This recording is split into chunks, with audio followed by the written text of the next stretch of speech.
In this video, we will be unsubscribing from the Manychat service. So we'll go to Manychat.com, make sure that we sign in.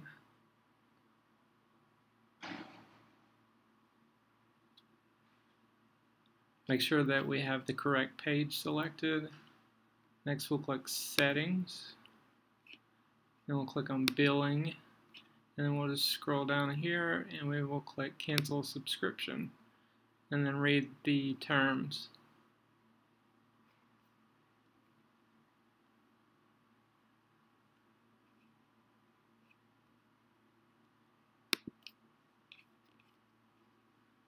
And there you go.